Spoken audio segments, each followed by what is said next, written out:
Good morning students, this is Rakhi Tiwari and welcome to again my YouTube channel. So today we will discuss on a new topic concept of language skill. तो आज हम एक नई topic पे बात करने वाले हैं concept of language skill. तो फर्स्टली हम लैंग्वेज और स्किल को सेपरेटली हम समझ लेंगे कि आखिर लैंग्वेज क्या होती है और स्किल्स क्या होती हैं. देन हम लैंग्वेज स्किल्स के बारे में डिस्कशन करेंगे. ठीक है. तो जैसे कि आपको सब पता है, प्रीवियस वीडियोस में मैंने बता रखा है कि लैंग्वेज और उसके स्ट्रक्चर के बारे में, मीनिंग के बारे में. तो हम नॉर्मली यहाँ पे देख लेते हैं. A language is a most important form and source of human behaviour that a human being express our thought, idea and feeling in front of other. Language क्या होता है? एक बहुत ही इंपॉर्टेंट फॉर्म कह सकते हैं हम, सोर्स कह सकते हैं, मीडियम कह सकते हैं, व्हीकल कह सकते हैं एक ह्यूमन बीइंग के लिए या ह्यूमन के बिहेवियर के लिए, जो कि ह्यूमन बीइंग अपने थॉट, आइडिया और फीलिंग्स जो होती हैं वो दूसरों के सामने आसानी से एक्सप्रेस कर सके. तो जिस माध्यम का वो यूज़ करता है अपने आइडिया, थॉट और फीलिंग्स को दूसरों के सामने रखने में, तो उसे ही हम क्या कहते हैं? लैंग्वेज कहते हैं. तो दूसरा कॉन्सेप्ट हमारा यहाँ पे है, वो है आपका स्किल्स का. तो स्किल क्या है? जिसका लिटरेरी मीनिंग अगर हम देखें, साहित्यिक अर्थ अगर हम देखेंगे तो लिटरेरी मीनिंग का वो है आपका style of presentation. It means आपके प्रेजेंटेशन का स्टाइल क्या है, वही आपकी क्या कहलाती है? स्किल. जैसे हमने कहा लैंग्वेज स्किल क्यों कहा गया है कि आपके पास, आपने जो लैंग्वेज है, आप जिस लैंग्वेज से भी किसी भी चीज़ को समझाना चाह रहे हैं, लेकिन आपको वो समझाने के तरीका आपके अंदर क्या है, वही आपके स्किल्स कहलाती है. तो आपका लैंग्वेज स्किल क्या कहलाता है कि आपके लैंग्वेज स्किल क्या है? A language skill is a style form to put our idea, thought, feeling in others mind. यानी कि ऐसी स्किल या ऐसा आपका स्टाइल कि जो आप समझाना चाह रहे हैं, अपने आइडिया, अपने थॉट, अपनी फीलिंग, वो आप क्या कर सकें? दूसरों के माइंड तक उसको पहुंचा सकें. केवल सिर्फ बोलना ही नहीं, बल्कि हमने क्या करना है? दूसरों के माइंड तक उसको पहुंचाना है, जो थॉट, आइडिया आप दूसरों को या दूसरों के सामने रख रहे हो. जैसे हम कहते हैं सिंपली, फॉर एग्जाम्पल हम कहते हैं कि जो चीज़ आपको अच्छी लग रही है उसको एक्सेप्ट करो, दूसरा निकाल दो. यानी कि सुना अनसुना वाली स्थिति जो होती है, उसके लिए हम कहते हैं कि लैंग्वेज स्किल वही होती है जो व्यक्ति क्या कर सके? अपने स्टाइल से अपनी बात को दूसरों के माइंड तक पहुंचाए, ताकि इंसान आपकी बात को आसानी से सुने. ठीक है.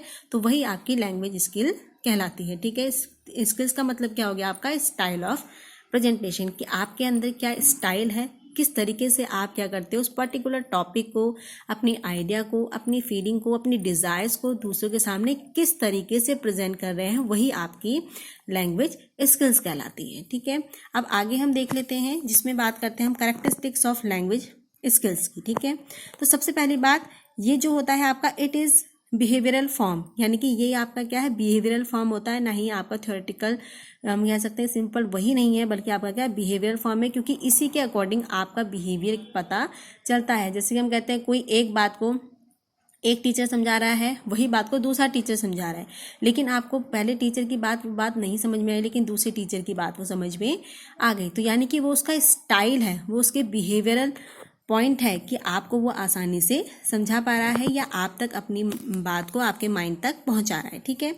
In language skills our physical body, mind and organs are working. Language skills में क्या होता है? आपकी फिजिकल बॉडी, आपका माइंड और आपके सेंस ऑर्गन्स जो होते हैं, वो आपके क्या करते हैं? वर्क करते हैं. अब आप यहाँ सोचेंगे फिजिकल बॉडी क्यों?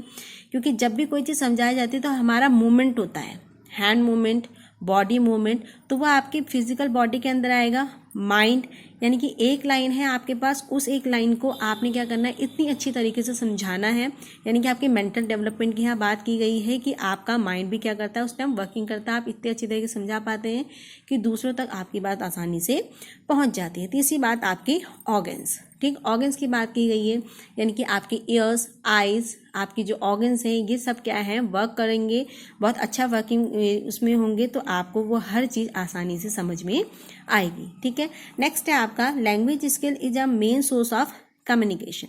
ठीक, तो ये आपका क्या कहलाता है? मेन सोर्स ऑफ कम्युनिकेशन का है कि आप दूसरों के साथ किस तरीके से बात करते हैं, अपनी बात कैसे पहुंचाते हैं, उसके लिए आपके पास लैंग्वेज स्किल होना बहुत ज़रूरी है, या आपके अंदर ऐसी स्टाइल होना जरूरी कि आप अपनी लैंग्वेज के थ्रू अपनी बात दूसरों तक आसानी से पहुंचा सकें. ठीक है. नेक्स्ट है आपका, it is learn from society and increase and modify with the help of practice and training। ठीक, ये क्या हम इसे क्या करते हैं, सोसाइटी से सीखते हैं।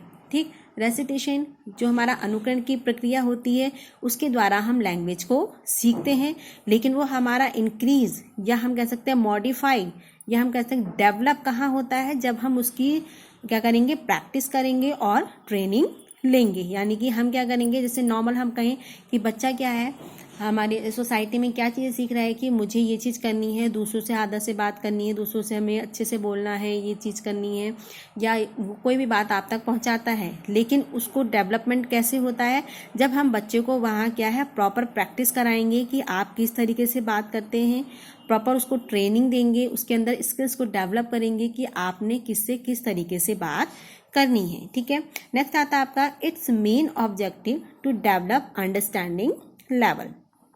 ठीक, इसका मेन ऑब्जेक्टिव क्या होता है कि बच्चे के अंदर अंडरस्टैंडिंग लेवल को डेवलप करना है। यानी कि सिंपली हम ये नहीं कहना है कि हमारे जो 3 लेवल हैं आपके टीचिंग के, मेमोरी, अंडरस्टैंडिंग एंड रिफ्लेक्टिव, तो यहाँ पे क्या है अंडरस्टैंडिंग लेवल को डेवलप करना है कि बच्चा क्या करे, आपकी बात को सिर्फ सुने नहीं बल्कि उस बात को अपने माइंड में भी लेके आए, या अपने माइंड में उसको माइंड तक हम अपनी बात को पहुंचा सकें। ठीक है, तो उसे ये क्या कहते हैं कि इसका मेन ऑब्जेक्टिव ही यही है कि बच्चे को अंडरस्टैंडिंग लेवल तक पहुंचाना है। केवल मेमोरी में, केवल उसके माइंड में सिर्फ बातों को घुसाना नहीं है, बल्कि क्या है उसको उस बात को एक्सप्रेस करना भी आए। तो ये चीज हमने भी बच्चे को सिखानी है। ठीक है, नेक्स्ट आता है आपका it is verbal interaction process. ठीक है, ये जो अब होती है आपकी वर्बल इंटरेक्शन प्रोसेस है, यानी कि अशाब्दिक नहीं बल्कि शाब्दिक प्रक्रिया इसके अंतर्गत चलती है, क्योंकि लैंग्वेज में हम क्या करते हैं, शब्दों का निर्माण, शब्दों के द्वारा हम वर्ड्स का क्रिएशन करते हैं और वो प्रोसेस आपकी चलती रहती है। ठीक है, तो ये क्या है आपकी एक इंटरेक्शन प्रोसेस है। नेक्स्ट हम बात करते हैं, नेक्स्ट जो हमारा पॉइंट है वो है इट हैव 2 कॉम्पोनेंट्स, यानी कि इसके क्या है आपके 2 घटक है। पहला है सिलेबस, दूसरा है एक्सप्रेशन। ठीक, सिलेबस हम कहते हैं कि सिलेबस में क्या है, टीचर आपको पढ़ाता है और आपके माइंड तक वो चीज पहुंचाता है। ठीक, एक्सप्रेशन में बच्चा क्या करता है, जो चीज उसे समझ में आई उसे क्या है, उसे वो एक्सप्रेस करता है या उसे डिफाइन करने का काम करता है। ठीक है, तो सिलेबस को हम यहाँ पे एक नाम दिया गया है इनपुट और एक्सप्रेशन को दिया गया है आउटपुट। यानी कि सिलेबस में क्या है, टीचर आपके माइंड में उस पूरे सिलेबस को भरता है, या हम कह सकते हैं कि उस पूरे सिलेबस को समझाता है। तो आपके माइंड में वो चीज़ें क्या है, इनपुट कर रही हैं। ठीक है, आपके बाद आपको वो सिलेबस में जो जो चीज़ें जैसे आपको समझाया जाता है, फिर आपका टेस्ट लिया जाता है, एग्जाम्स लिए जाते हैं, तो आप उसको क्या करते हो, हमें वहाँ पे क्या मिलता है, उसको एक्सप्रेस करते हो, जिसको हमें क्या मिलता है, वहाँ पे एक आउटपुट हमें मिलता है कि बच्चे को किस तरीके से समझ में आया। ठीक है, तो हमारे जो लैंग्वेज स्किल्स होती है उसके हमारे 4 स्किल्स होती हैं basically, listening, speaking, reading and writing, जिसमें आपके क्या है 2 इनपुट प्रोसेस होती हैं और 2 आउटपुट प्रोसेस होती हैं। ठीक, तो इनपुट प्रोसेस में कौन कौन सी प्रोसेस आती हैं आपकी, लिसनिंग एंड रीडिंग। लिसनिंग आप क्या है अपने कानों के द्वारा दूसरे की बातों को सुनते हैं, और रीडिंग क्या है, जो भी किताब या कॉपी में लिखा है उनको क्या है आप ग्रहण करते हो। तो यानी कि इन दोनों प्रोसेस के साथ आप क्या करते हो, आपके माइंड तक वो चीजें इनपुट हो रही हैं। ठीक है, आउटपुट प्रोसेस में हमने कहा है कि जब इनके द्वारा आपके माइंड में चीजें पहुंच रही हैं तो आपको जो चीज समझ में आई है उसके द्वारा आप क्या करते हो, स्पीकिंग और राइटिंग के थ्रू उसको समझाने का काम करते हो। जैसे कि मैंने आपको अभी कोई चीजें समझाई, मैं आपसे क्वेश्चन पूछूंगी तो आप क्वेश्चन को समझ के मुझे आंसर करेंगे, तो मुझे वहां पे वो आउटपुट मिलेगा कि मैंने जो चीज समझाई वो किस तरीके से आपने डिफाइन करी, यानी कि आपको वो अंडरस्टैंडिंग लेवल डेवलप यहाँ पर किया जाता है। ठीक है, आया समझ में। फिर नेक्स्ट है आपका इट हैव 2 चैनल्स, यानी कि इसके क्या हैं 2 चैनल हैं। 2 चैनल के थ्रू आपकी लैंग्वेज स्किल डेवलप होती हैं। तो वो कौन कौन से चैनल हैं, फर्स्ट है आपका ओरल फॉर्म और सेकंड आता है आपका रिटन फॉर्म। ठीक है, ओरल फॉर्म जिसमें केवल हम क्या करते हैं, ओरली चीजें चलती हैं, जिसमें रिटन फॉर्म का कोई रोल नहीं होता है। ठीक, जैसे लिसनिंग, मैं आपको सिर्फ बोलती जाऊंगी, अगर आप वीडियो नहीं देखेंगे तो आप केवल क्या है, केवल सुनते चले जाएंगे। ठीक है, तो लिसनिंग करेंगे। दूसरा मेरा बोलना और आपका सुनना, यानी कि 2 काम इसके अंतर्गत आए हैं ओरल फॉर्म के अंतर्गत, लिसनिंग और स्पीकिंग। ये 2 काम क्या है आपके ओरल फॉर्म पे चलते हैं। रिटन फॉर्म में आपके चलते हैं रीडिंग एंड राइटिंग, यानी कि जो कंटेंट आपको दिया गया है या जो सिलेबस आपको दिया गया है उसको आप पढ़ते हो और फिर जो चीज आपको समझ में आती है उसे एक राइटिंग फॉर्म में आप एक्सप्रेस करते हो, एक्सप्रेस आप दो तरीके से करते हो।